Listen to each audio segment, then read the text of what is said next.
Hi everyone, this is Jim and welcome back to my YouTube channel. Ito na nga post ni Barbie Fortes sa kahapon.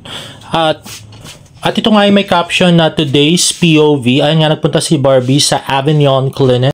At yun nga, pinakita niya sa atin kung ano yung, ano ba to, breakfast or lunch? Ano bang ano to? Luto to guys. Parang masarap siya. Comment down below kung alam nyo kung anong dish to guys. Bukod doon sa itlog At ito pa yung kama, Traberty. O ano to, iba pa to dun sa Avignon Clinic. Parang spa siya, no guys. At yun, iba nga siya guys. Ayan pala, Trabertine Longevity Clinic. At yan nga ay nasa Mandaluyong City. At next naman ay galit na galit nga itong fans ni Daniel Padilla na nag-tweet. Sabi, yung may issue sa sarili nyong idol tapos dinamay mo si DJ sa issue ng starlet nyo. Ang kapal naman ng mga mukha nyo, mga Barda fans. Saan galing ang kakapalan ng pagmumukha nyo tapos idamay nyo pa si DJ dyan?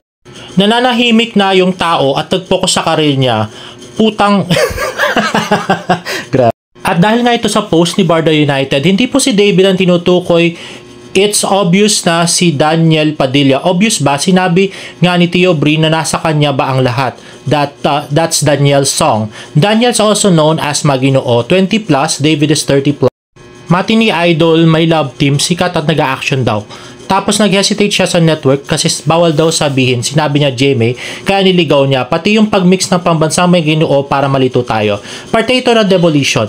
Playing safe siya in case mabuking. Pero parang mahirap maniwalaan itong si Celine kasi nababayaran pala siya So kaya niyang mag-claim kahit ano basta malaki ang bayad. Habol niya lang ay clout, pera at sumikat.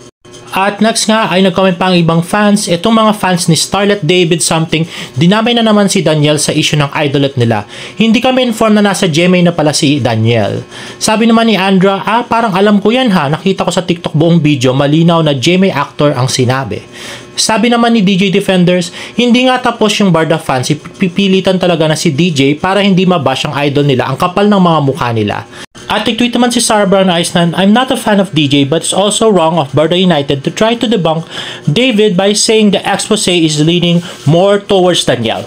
Don't defend your idol by putting another actor down. At guys, nakahanap nga ng kakampi si Barda United sa kay Dareds TV na siya nagsasabi talaga na si Daniel Padilla daw yung nasa expose ni Celine at hindi si David Licauco. Let's watch this. Pinakinggan natin yung buong video at doon natin makikita na hindi talaga si David Licauco kung tinutukoy doon po sa video. So, eto panoorin natin at dito natin makikita lahat ng mga ebidensya na talagang malinis ang pangalan ng isang David Licauco. Let's watch this. Hindi siya masyadong maano. Hindi why. Hindi siya masyadong. Kasi yan ka lang. Oo. Kasi syempre, kilala yun Kilala siya, ganyan. So, parang inisip ko pa noon yung Matini Idol to, no? Matini Idol. Oo. So, Matini Idol. Kilala yan. Sabi po ni Tio Brie, ang pinaka parang sinasabi niya dito na ito daw ay Matini Idol. Hindi naman po tinawag na Matini Idol si David Licauco. Although nagbanggit siya doon ng pambansang Maginoo, but not pambansang Ginoo. Magkaiba po yun. Totoo yun na dati tinatawag yung aktor na ito. No, huwag tayo magbanggit ng pangalan, baka mamaya maputakte tayo ng mga fans club niyan. Grabe, sobrang dami niyan. So, by the Actually, mali si Dareds TV doon. Kasi yung Matini Idol, hindi naman siya hindi lang siya name sa isang tao. Marami yun. Halos lahat ng lalaki na nagwapo at heartthrob ay Matini Idol. Ito nga sabi ni Google, in the Philippines, Matini Idol traditionally refers to popular male actor, often young and handsome, who is adored by fans, particularly female fans. So, hindi lang si Daniel ang Matini Idol. Maraming Matini Idol. Yung unang clue niya is Matini Idol. Tapos, ang tansya ni girl, nasa 20 plus pa lang yung boy. Kasi nga parang, nakilala kasi to na talagang young actor siya. Nakilala siya na bata pa lang talaga siya. Gumagawa na siya ng mga serye. Yan, kasama niya yung pinakasikat. Isa sa pinakasikat at pinakakilala sa showbiz. No? So, wag na rin tayo magbanggit ng name. Bawal. So, ito pa. Nasa iyo na ang lahat, diba? O, diba? Second clue. Second clue na sinabi niya, nasa iyo na ang lahat. Sino ba ang kumanta ng nasa iyo na ang lahat? Yung kanta ng nasa iyo na ang lahat.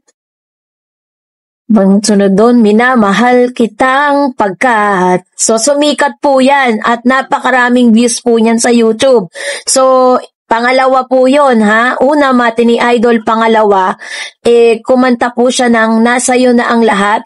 Hindi man umoo itong si Celine, pero kita mo sa reaction niya no, na talagang isang tao lang yung tinutukoy niya. At the same time, Di nga, Dar-Eds, hindi nga umuo Ibig sabihin, magkaibang tao yun. At saka si Tio Bri naman yung kumakanta nung nasa iyo na ang lahat, hindi naman si si Celine, di ba?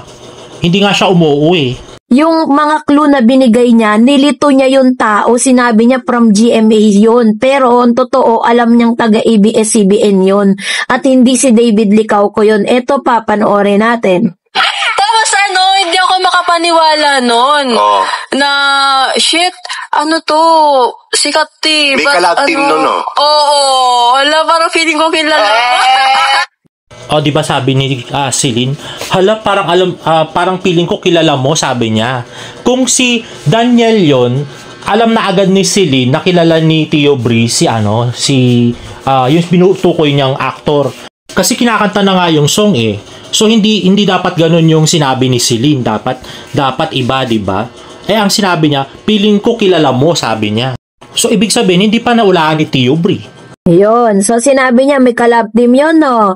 Although, si Mr. David Licauco at Barbie Fortesa is considered as love team as Barda, and may collab team din naman itong aktor na ito. Sikat to, grabe. Ako nga hinahangaan ko to dahil grabe po yung appeal nito nung taong ito. So, ito pa. Tapos parang nagulat ako noon na pinapapunta niya ako sa after nung bar, pinapapunta niya ako sa condo niya. Tapos hindi ako makapaniwala na ba't ako inaayan nito? Ano meron? Gumagano. So parang syempre haba ng hair ni girl, ganyan. Kasi syempre sobrang dami nagkakagusto dun, di ba? Tapos kasi buong Pilipinas, no? Oo. Which is true, di ba? Alam natin gaano kalaki ang fandom ng aktor na to. Na kahit nga sabihin na natin na hindi naging maganda, no, yung paghihiwalay nila ng kanyang long-time girlfriend.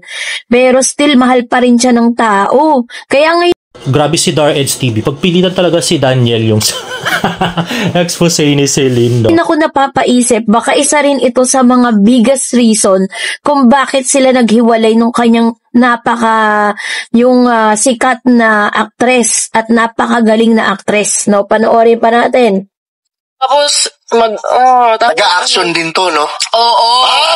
Nag-a-action. So, meron po silang katatapos lang na action series na talagang pinanood ng tao at the same time, gusto po nila magkaroon ng season 2. Pero hanggang ngayon, parang nagpapahinga pa. Panoorin pa natin. Yan yung mga clue, ha? Hindi sa GMA. Sa GMA nga. Diba? Okay. Kung makikita po ninyo yung kanyang reaction, parang nanlalaki yung mata ni girl na parang ayaw niya talagang magbigay ng clue. Sabi niya sa GMA daw, pero ang totoo sa ABS-CBN yun. Hala, pagpilitan talaga, Dar-Eds. Bakit ikaw ba yung ikaw ba yung nung actor? Di ba hindi naman si yung si Celine? So mas alam nyo pa kay Celine, ganon.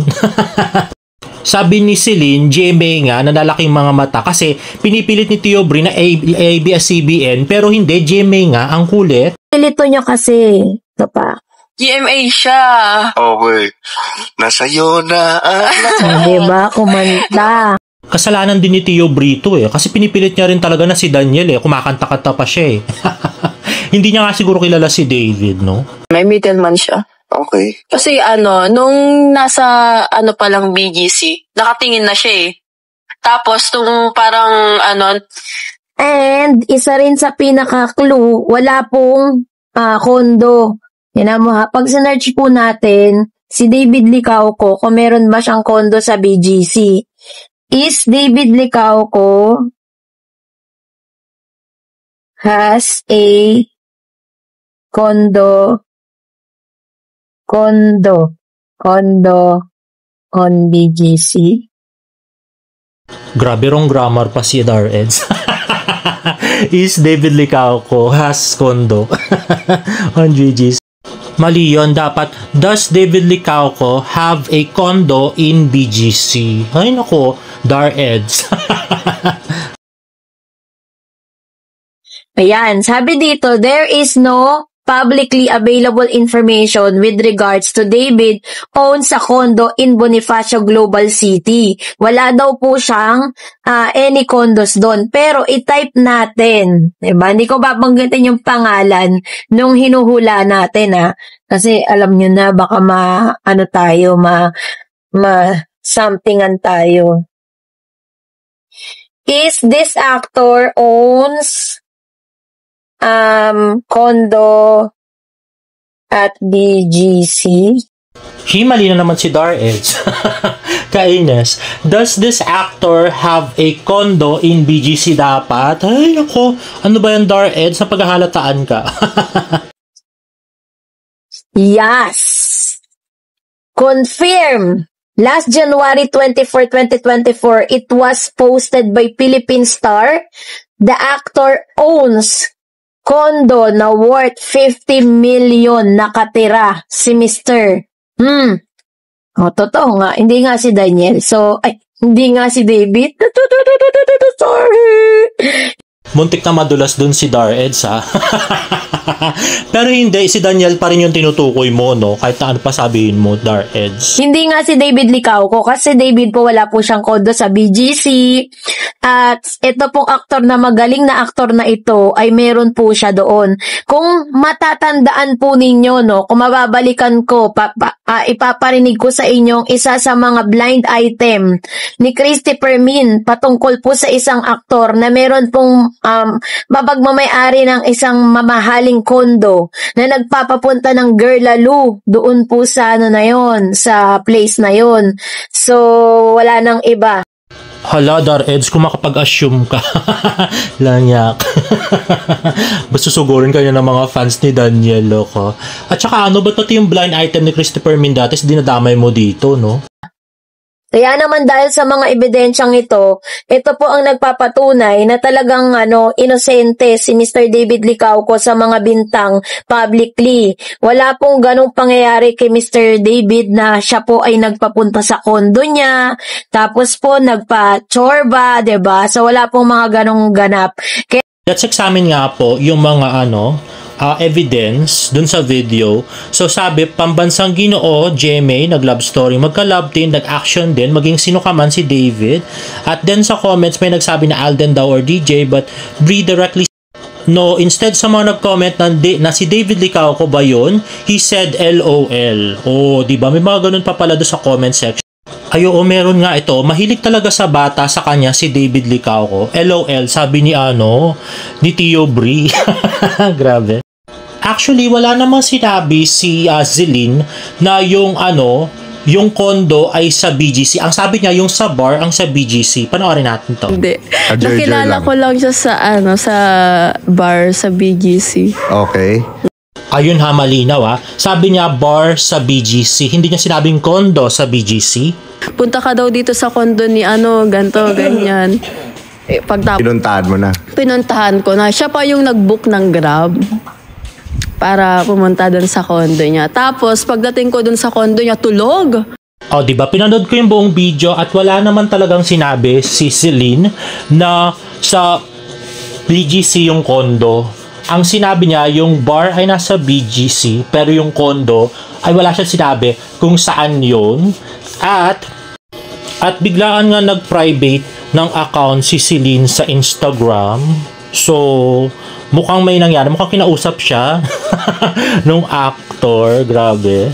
Hay nako, Celine. Ang laking gulo ng ginawa mo. Talaga sinira mo talaga yung pangalan ni actor. Anyway, so yun na nga. Assumerang prog talaga si si Dareds at saka si Barda United. Ando na nga, sinasabi na nga pambansang Maginoo at saka taga GMA7. Pipilit pa nilang si Daniel, diba? Grabe sila. Wag silang